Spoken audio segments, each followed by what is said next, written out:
right? In our unending journey to prevent you from having to drink shitty wine. And to prove that I am totally just so full of myself. I think I'm going to do an abject lesson on how to pick the wrong one. I could have just done that for you. Especially in a circumstance where you think you're doing the right thing. Because we're having sea scallops on a mango salsa with arugula, right? Yes, so basically, here are some black walnuts that are toasted, and also the dressing in the arugula has some hazelnut oil in it, so there's nutty taste as well. Okay, so along those lines, this is a California Chardonnay called Doe. Most of it's run through malolactic acid. It's spent some time in oak. It's pretty typical style, what the French call overworked Chardonnay. So the introduction is that with this one, watch what it does.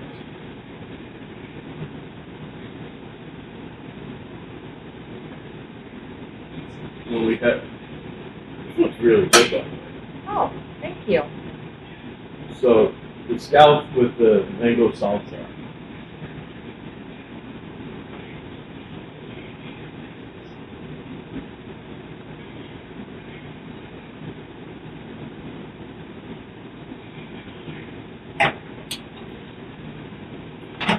Using this California style Chardonnay, the salsa dominates.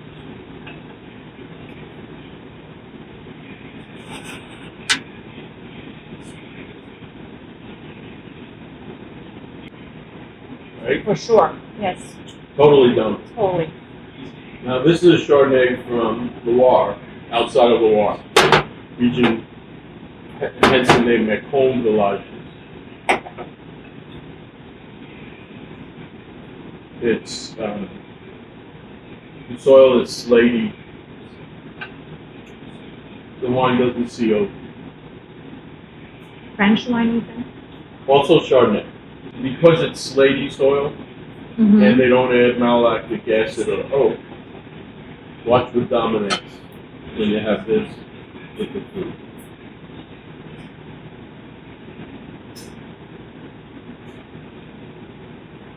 I'll add a little bit of everything in there.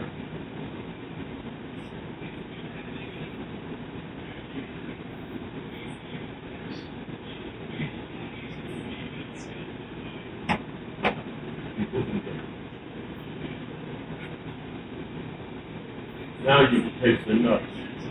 Now the fish dominates, and the mango salsa's in the background where it belongs. Mmm. Wow. Totally different. Totally different. Same variety. Different thing. Americans like aging the wine in oak barrels, and they run it through a process they call malolactic acid. Chardonnay can be acidic in that if you use a lot of it, it makes it buttery. You know the commercial. I like my Chardonnay buttery, not oaky. I like it buttery. Yeah. The classic French from outside Loire, Macomb Villages, is doesn't see malolactic acid. They use the leaves, the bottom of the barrel, because it's a different character. Because there's a little acidity in this, whereas there's none in this one. It changes what goes to the background, what comes to the foreground.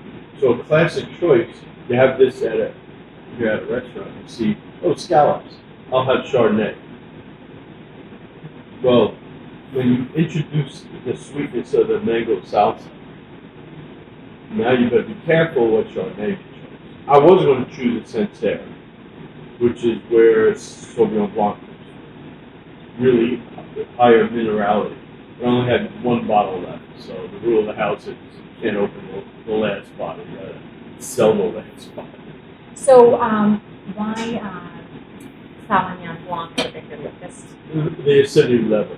I really wanted to balance off the mango salsa so it doesn't dominate the dish. There's a number of different American style Chardonnay, but this one has extremely low acidity. and so the French one. Gonna try it out. The Cod Villages, something like that. That has a little bit more acidity, but not too much. Macron Village. Well, I mean, I was totally off. Right, take, have it by itself. Oh, by Take it itself. by itself. Okay.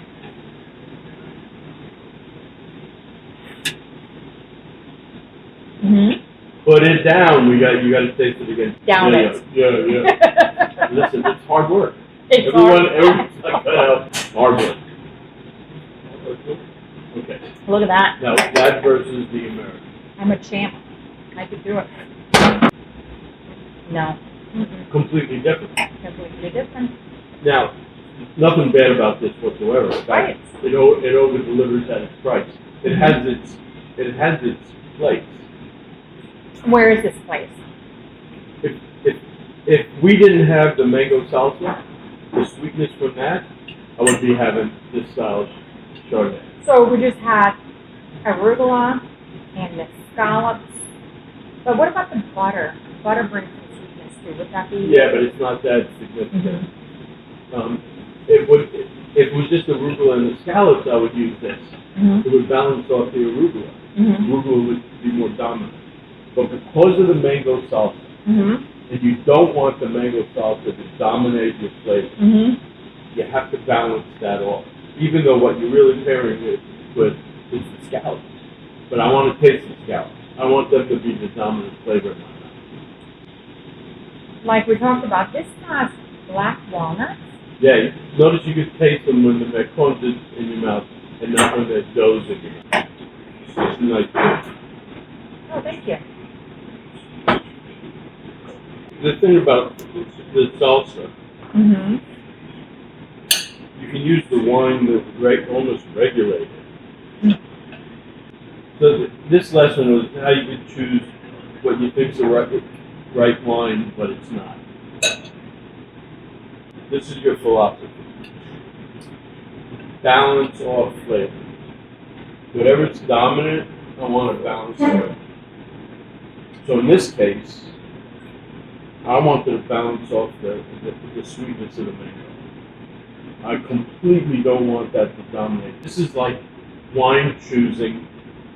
We're not at 101 anymore. We're not like in the second year. Because 101 would be, this dish, Chardonnay, works. That would be 101. But now we're elevated beyond that.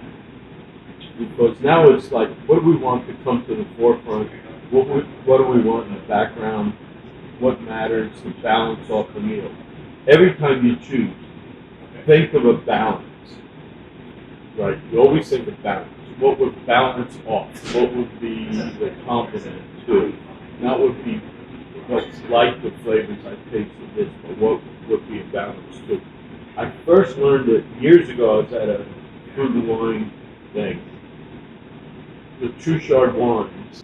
She paired a mac and cheese that was made with truffle oil, and she paired it with Merlot, which you would never think to do, right? You would never think to do. And when I tasted those two together, how the Merlot just brought out all the flavors of the truffle oil, it was like I was like getting slapped in the head. It was, there's a difference. The lesson today, because I really am a snob and I don't know shit, but it doesn't stop me from having an opinion. That's not true. I believe you're an expert. Enhances the walnut, thank you, honey, and the scallop. But you're right, when you choose the wrong wine, no sea scallop, and that's supposed to be the star of this dish, you taste salsa. Because the dough doesn't offset enough you need some acidity to offset the sweetness of the salsa. In a Chardonnay that has malolactic acid, to make it a little sweeter, to make it a little buttery, it doesn't offset the salsa. And now the salsa is the dominant flavors in the dish. If the dish was only arugula and the scallops, this would work There we better. go. In fact, So let me try that. take a little arugula only. Okay. Let me try a little sea scallop. Let's try this experiment. It's balanced perfectly, and I taste the arugula comes out along with the sea scallop. Though that's not buried in there. I'm gonna try No, it. it's not. It works Yeah. if it's just the bitterness, the bitter butter, the bitter buttery of the arugula and the scallops. The beauty I find is wine elevates the meal. Absolutely. Now it's we're dining and not just eating. Right. I mean, people say that when I say, "What do you have for dinner?" and I go, "Well, what difference?" How do you know what wine? Oh no, I just have water with it. It's like, why? Yeah. If all you're going to have is water with it, why bother to eat? Why don't you just puree the whole shit and drink it? Yeah, I agree. Why go to the trouble of preparing a meal like this and then drink water with it? Just just inject it and be done with You're it. right. Put it in a blender. Inject it. put it in a blender and drink it. Because you're not experiencing it, you're not appreciating Really it. not. You're just sustaining yourself. Yeah. So puree the shit, put it in a tube, and suck it down like you're an astronaut. Right? If that's what you're doing, do it.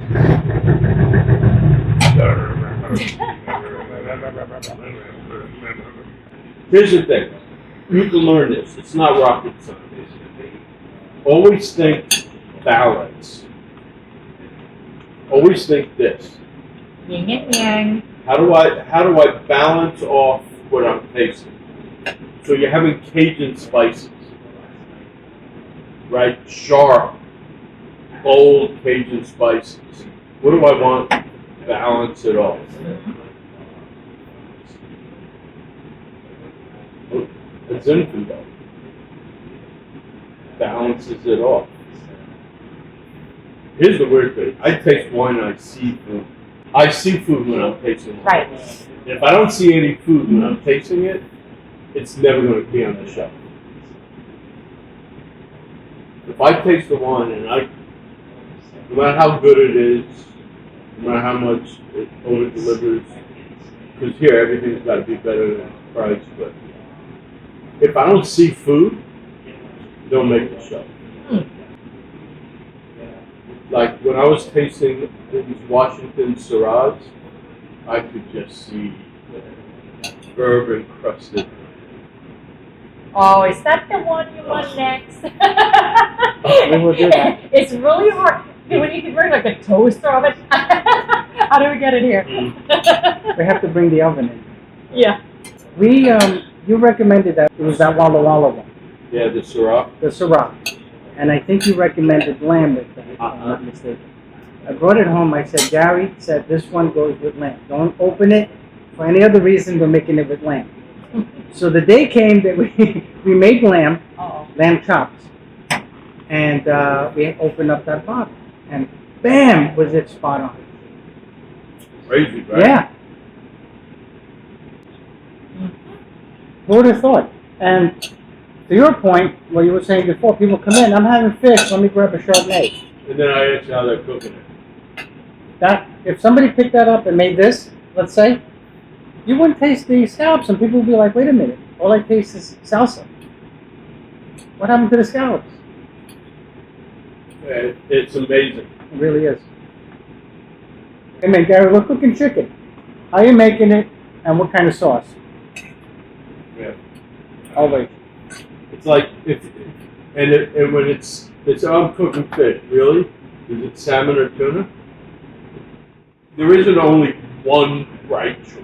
There's always several good choices. Tonight's theme was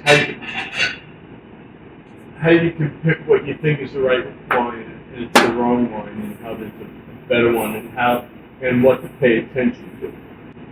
What do I want to fully taste? What do I want in the background? What do I want in the foreground? And always remember yin yang.